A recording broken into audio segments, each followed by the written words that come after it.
नमस्कार, मैं यशस्वी गुप्ता एक बार फिर से आप सभी का स्वागत करती हूँ लाइव लॉ के इस सीरीज में, जहां हम आज भारतीय नागरिक सुरक्षा संहिता 2023 यानी BNSS पर चर्चा करेंगे। हमने पहले इंडियन एविडेंस एक्ट 1872 और इंडियन पीनल कोड 1860 की जगह लेने वाले भारतीय साक्ष्य अधिनियम 2023 और भारतीय न्याय संहिता 2023 को इस सीरीज में कवर कर लिया है। अगर आपने उसे नहीं देखा है तो हमारे चैनल पर जरूर विजिट करें। अब हम बात करेंगे भारतीय नागरिक सुरक्षा संहिता 2023, जिसने दंड प्रक्रिया संहिता 1973 की जगह ली है।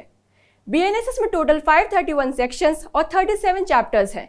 वहीं CRPC में 484 सेक्शंस और 39 चैप्टर्स थे। आइए BNSS में किए गए नए बदलावों के बारे में जानकारी हासिल करते हैं और तुलनात्मक रूप से बात करते हैं। सबसे पहले हम ये देख लेते हैं कि CRPC की वो कौन से सेक्शंस हैं जो BNSS से हटा दी गई हैं। Section 2F India, section 2K metropolitan area, section 2Q pleader, section 2T prescribed, section 8 metropolitan areas, section 10 subordination of assistant session जजेस, section 16 court of metropolitan magistrate, section 17 chief metropolitan magistrate and additional chief metropolitan magistrate, section 18 special metropolitan magistrate, section 19 subordination of metropolitan magistrates, section 27 jurisdiction in the case of juveniles, section 144A power to prohibit carrying arms in procession or mass drill or mass training with arms, section 153 inspection of weights and measures, section 355 metropolitan magistrates judgment, section 357B compensation to be in addition to fine under section 326A or section 376D of IPC, section 404 statement by metropolitan magistrate of grounds of his decision to be considered by high court। चलिए अब हम उन sections के बारे में बात करते हैं जो BNSS में जोड़ी गई हैं। हालांकि मैं आपको बता दूं कि हम हर सेक्शन को इस सीरीज में विस्तार से नहीं देख पाएंगे, लेकिन कुछ प्रमुख परिवर्तनों पर जरूर नजर डालेंगे। चलिए शुरू करते हैं। सबसे पहले हम बात करते हैं चैप्टर 1 में सेक्शन 2 की, जो परिभाषाओं यानी डेफिनेशन से संबंधित है। इसके अंतर्गत 5 नई परिभाषाएं जोड़ी गई हैं। सेक्शन 21A जो बात करता है ऑडियो वीडियो इलेक्ट्रॉनिक मीन्स के बारे में, सेक्शन 21B जो बेल को परिभाषित करता है, सेक्शन 21D जो बेल बॉन्ड के बारे में बात करता है, सेक्शन 21E बॉन्ड को परिभाषित करता है और सेक्शन 21I बात करता है इलेक्ट्रॉनिक कम्युनिकेशन के बारे में। विक्टिम की परिभाषा जो CRPC की सेक्शन 2WA में थी और अब BNSS के सेक्शन 2Y में है, इसकी परिभाषा में बदलाव है। BNSS के अनुसार कोई भी व्यक्ति जिसने किसी अक्यूज के एक्ट या ओमिशन के कारण कोई हानि या चोट झेली है और इसमें पीड़ित के गार्डियन या लीगल हायर को भी शामिल किया गया है तो उसे विक्टिम या पीड़ित बोलेंगे। जबकि CRPC के अनुसार ऐसा व्यक्ति जिसने किसी अक्यूज के एक्ट या ओमिशन के कारण कोई हानि या चोट झेली हो उसे पीड़ित कहते थे। और साथ ही BNSS में प्लीडर शब्द को एडवोकेट से बदल दिया गया है। BNSS के चैप्टर 2 और 3 आपराधिक न्यायालयों और कार्यालयों का गठन व न्यायालयों की शक्ति से संबंधित है। इसके अंतर्गत मेट्रोपॉलिटन क्षेत्र और मेट्रोपॉलिटन मैजिस्ट्रेट से संबंधित धाराएं हटा दी गई हैं। मेट्रोपॉलिटन क्षेत्र का वर्गीकरण जनसंख्या के आधार पर किया गया था, इसलिए अब कोई मेट्रोपॉलिटन मैजिस्ट्रेट और असिस्टेंट सेशन जजेस नहीं होंगे।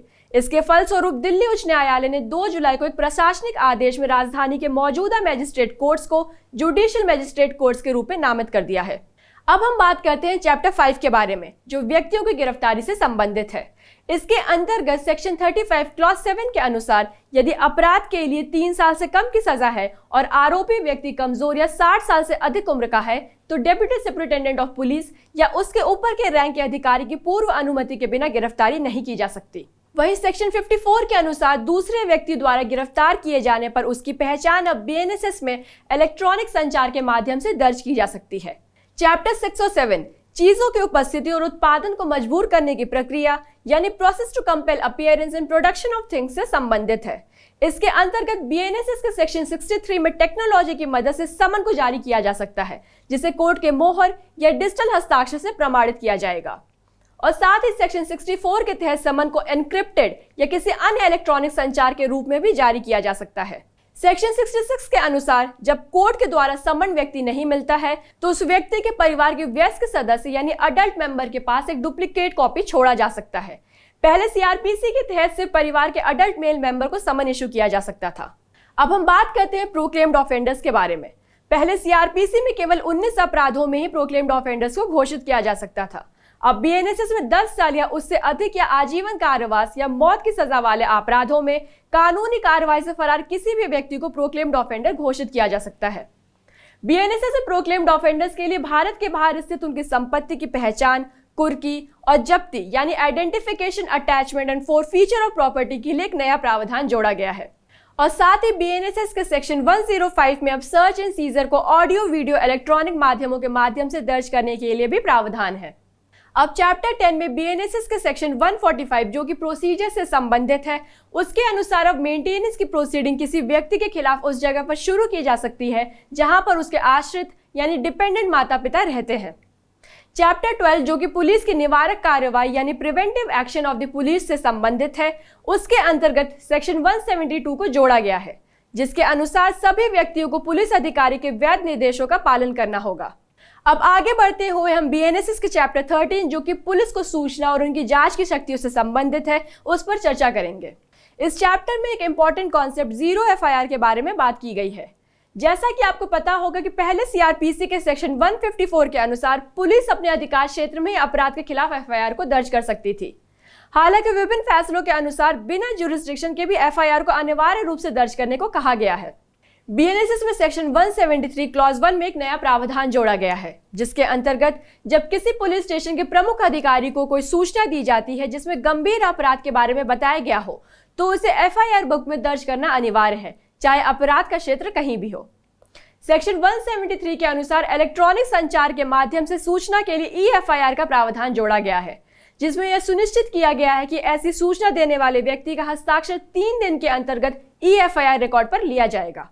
सेक्शन 179 क्लॉज 1 जो कि गवाहों की उपस्थिति की मांग करने के लिए पुलिस अधिकारी के पावर के बारे में बात करती है, इसके अनुसार 15 वर्ष से कम या 60 वर्ष से अधिक आयु के किसी पुरुष, किसी महिला, मानसिक या शारीरिक रूप से विकलांग व्यक्ति या गंभीर रूप से बीमार व्यक्ति को किसी अन्य स्थान पर उपस्थित होने की आवश्यकता नहीं होगी, सिवाय उनके निवास स्थान के।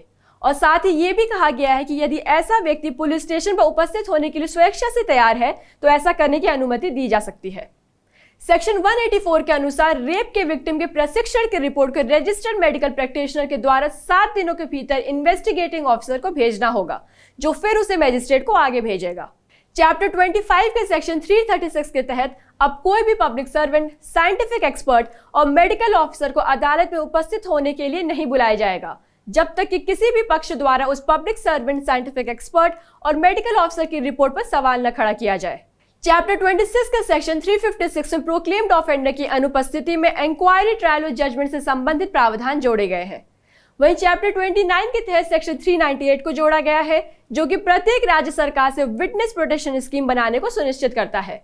मालिमत कमेटी और लॉ कमीशन की 14th, 154th, 172nd, 178 और 198 रिपोर्ट्स ने विटनेस प्रोटेक्शन स्कीम को रेखांकित किया था।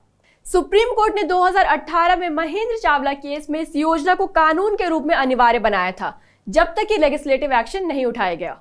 साल 2019 में विटनेस प्रोटेक्शन स्कीम पर गृह मंत्रालय द्वारा सभी राज्यों और केंद्र शासित प्रदेशों को निर्देश जारी करने के बावजूद बीएनएसएस के लागू होने तक इस पर कोई भी कानूनी प्रावधान नहीं बनाया गया। अब चैप्टर 34 में सेक्शन 472 को जोड़ा गया है, जिसके अंतर्गत डेथ सेंटेंस के केसेस में मर्सी पिटिशन यानी दया याचिका से संबंधित प्रावधान को जोड़ा गया है। सबसे आखिर में चैप्टर 39 में सेक्शन 530 को जोड़ा गया है, जिसके अनुसार ट्रायल और प्रोसीडिंग्स अब इलेक्ट्रॉनिक मोड में की जा सकेंगी।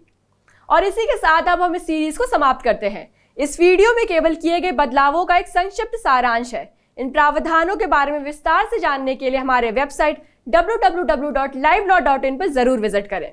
अगर आपको ये वीडियो पसंद आई हो तो इसे लाइक, शेयर और सब्सक्राइब करना ना भूलें। और आप इसके बारे में क्या सोचते हैं हमें कमेंट सेक्शन में जरूर बताएं। और ऐसे ही और लीगल अपडेट्स के लिए फॉलो करें लाइव लॉ। Thank you.